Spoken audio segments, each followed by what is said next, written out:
Hello everyone, Brickships1912 here, and welcome to the 1 year anniversary of Lego Titanic the Disaster at Sea, in which, to celebrate the 1 year passing, I thought I would share the disastrous behind the scenes of Lego Titanic the Disaster at Sea. In this video we'll be going over the planned film, the original plan, the original story, problems the film faced,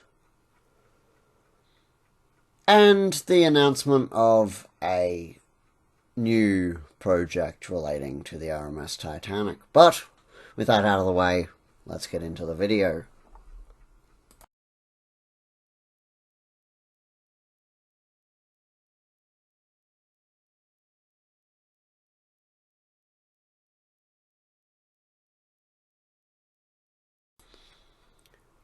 So, as you can all see in front of you, this is the original film model for Lego Titanic the Disaster at Sea.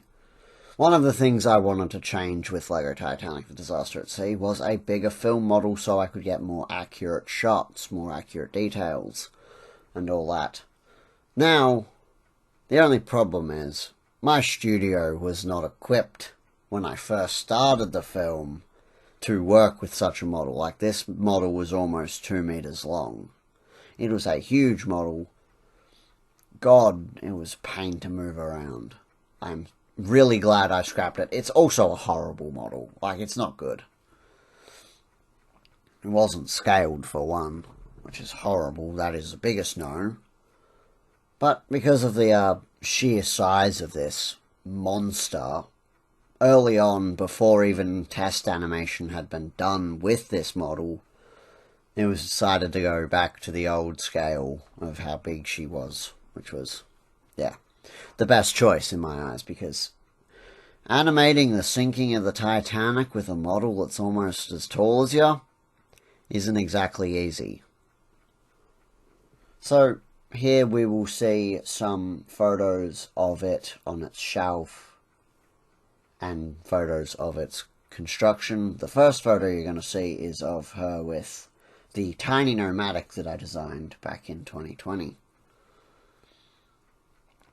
And then we will go on to other props, like the actual movie prop and the iceberg, because I did a little bit different there. So there is early shots. Now, the model was widened after these photos, but yeah, because I did make it a little too thin to start with. I only added like 2 studs to it, but Nomadic and Carpathia were really going to struggle with this. So I did go back to the old scale. This is the film model when it was first completed, when I tried to do a more rounded funnel design with the quarter cylindrical pieces. It worked, but you just couldn't angle the funnel, so I did that. Now we're going to see the SS Nomadic, the lovely little biscuit. Now, Traffic was supposed to be here, but I didn't scale her correctly, so we didn't get her, unfortunately. But here is Nomadic. A little too big still, but she was in the movie, and here's what the model looked like for filming. Now, the iceberg, I did take a little bit different of an approach. Like all of my other movies, even the original film models, iceberg was supposed to be made out of Lego. This time, to make it a little cheaper and a little easier to move around, I made it out of paper mache. I will be doing that again if I ever do make a Titanic movie again, which I will be, because at the end of this video I will announce that. Now, also a prop of this small scale. Southampton isn't giant. Like, this was a built-in sections in modules, essentially, that could be put together and taken apart for easier storage and easier moving. And here are some photos of Southampton in its early stages, and one when I was doing testing animation, which I will be dumping the test animation into the end of this. We'll do a little montage, which we will see this scene. Now we are going on to the next step of the production.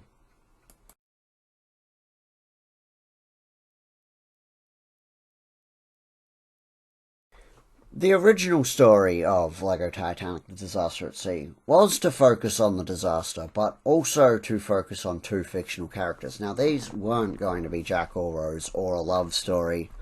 They were two third-class passengers who met at Southampton, had the same room on board, and it would follow their story of survival during the disaster. After a few problems with that and writing a story around that, they were cut, unfortunately, and it was also to take more onto a fact that it was a disaster. I didn't want to add characters or subtract characters, so the goal did change from the fictional characters to real characters, no fictional. But, unfortunately, I don't actually have any photos of the minifigures. Their name was Tom and John, by the way. I might bring them back. They actually were characters in the 2019 movie that were also cut, because that movie was rushed. But, on to the next segment of the behind the scenes. One of the many problems that faced Lego Titanic the Disaster at Sea was the year in which I decided to film it. Now, I know I wanted to get the movie out for the 110th anniversary, sort of a big thing. But in that, I sort of shot myself in the foot because I was also going to be completing years 11 and 12, my final years of school. That was not fun, trying to make a Lego Titanic movie and finishing school with high enough grades to actually pass. But that was my fault. And another thing is more of a family matter that occurred during the production, which put my studio out of use for a majority of 6 to 5 months of production. A lot of the movie was supposed to have made in those months, but I just could not get in there because the shed was completely out of order. And now, out of the incidents that actually affected it, here's one of the many accidents that happened, apart from getting water on my camera. Now, profanity warning, I'm not actually going to, silence this or deafen it, because it is funny as shit what I say. I'm not going to make money from it, but here you go.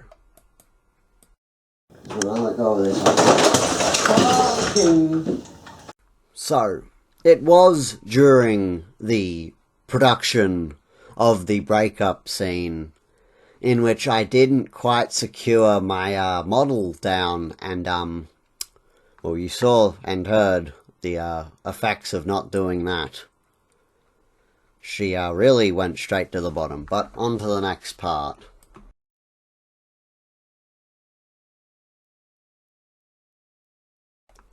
Another thing that I wanted to change from my previous works on the RMS Titanic Disaster was I wanted to have voice actors in this film.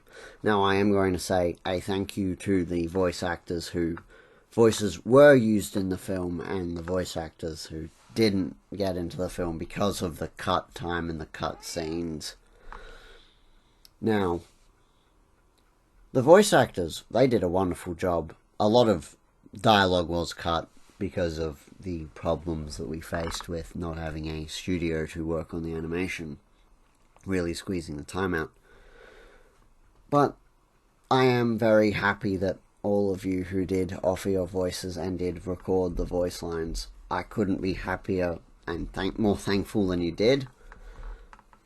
And if I do ever need more voice actors again, I will definitely reach out to the community again. But on to the next problem, which is problem solving.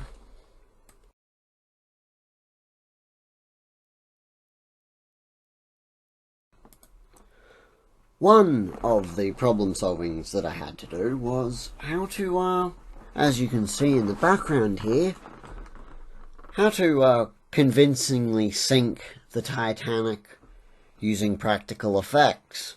Now, I must say, it's pretty genius how I did it.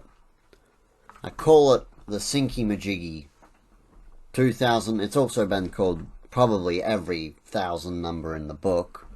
But I came up with it one sleepless night before production had even begun, when I was still thinking of story, where the story was all being developed and all that. But essentially what it was a platform that was a little bit shorter than the table in which the tarp was sitting on, giving the illusion of water, and the lights playing beautifully with them in this one still frame. They didn't quite so much when I was filming it, because another problem that happened, all of my LEDs died, so yeah, that was fun, trying to reanimate shots after I believe I had changed something. I don't remember what I had done, but yeah.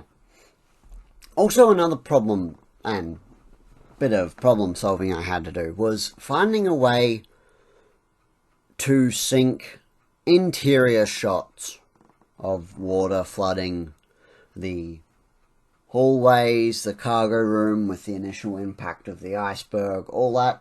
Now, I did get this idea off Croper Animations. He did it with a plastic tub camera situated outside of the tub, looking into the tub, and you just filled the tub up with water. I was like, well, I can do that. So I went to my local hardware store, bought a, I think, 9-liter tub?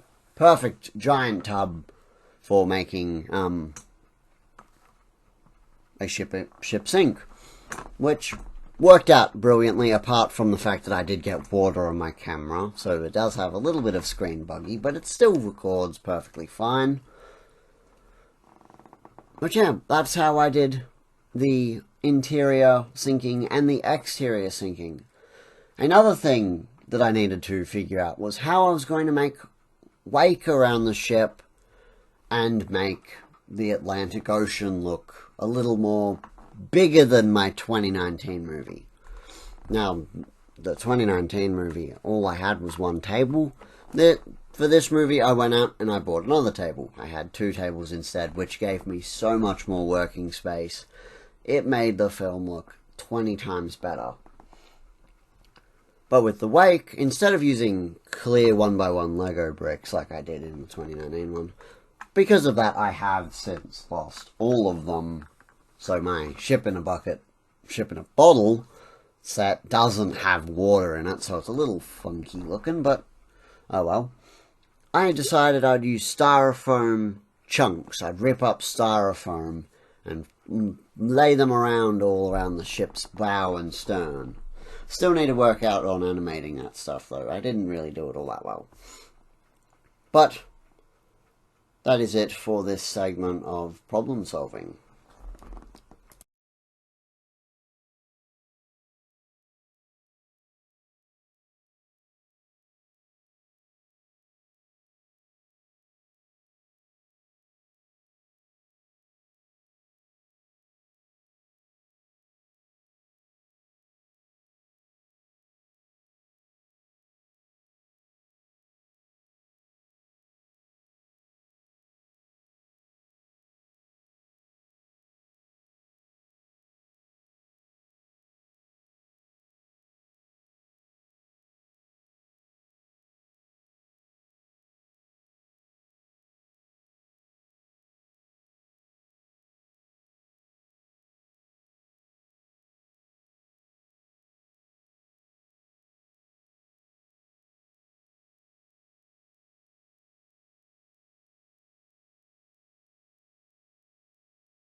That's right, everyone. I plan to remaster Lego Titanic the Disaster at Sea, as I feel the movie did not meet the expectations that I was saying that it would have. But that is because of its disastrous behind the scenes, having not enough time to work on it. A rushed schedule because of not being able to work on it, cut corners, all of that. It was still a passion project and I'm still proud of it. But I feel I can do better than what it was. So I have reignited it as a brand new project. Now, I'm not going to be setting a deadline to this. I do not know when this will be coming out. But it will be fixing all of the problems that the current movie has. The fact that it's a little dry to watch, a little difficult to watch even. Because it is a long movie and it is pretty much what I didn't want the original movie to be. Because it's all practically just shots of Titanic sailing.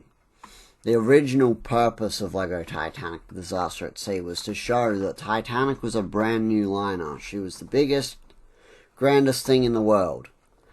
Yet, she had a bad encounter with an iceberg and sank. This disaster shocked the world for generations. And I wanted to remind people that, yes, Titanic was a horrible event of our... It was a horrible event of our technology failing. That we aren't that big. We can get challenged. There will always be forces bigger than us. So, I have relaunched the movie. I will be remastering it, hopefully with the same crew. If the old voice actors are out there and would like to be a part, please either message me through my Gmail or through the Discord. I have already invited a few of them. Thank you to them who have already joined. But this movie, yet again, heavily emphasizing, will not take over the Olympic movie. The Olympic movie is main priority. But I feel as though I could do better with Lego Titanic the Disaster at Sea. And I have decided to redo it. Olympic is main priority, though. Alright, everyone. With that out of the way, I do hope you all have enjoyed this video. Please like, comment, share, and subscribe. And if you want to, go take a look at Lego Titanic the Disaster at Sea. Give it a rewatch. Maybe you'll enjoy it a little better. But I will see you all in the next video. Goodbye, everyone.